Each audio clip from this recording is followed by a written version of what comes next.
Sáng nay trời mưa mình review cho anh em nghe chạy lửa của mình đó, clip cu hốt anh em ơi. Mình đang ngồi thưởng thức trà như vậy thôi đó.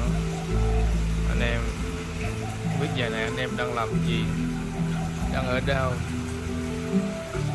còn mình thì ngồi đây nghe nhạc thiền chim hót cu gái như vậy thôi.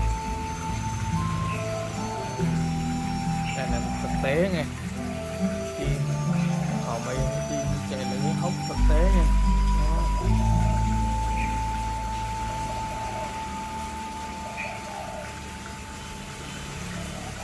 Đó, đây cu gái nè, cu đông lòng ovi gái nha. Đó. Cá thì bơi trong bể nha. Đó đó, ở nhà hò bây giờ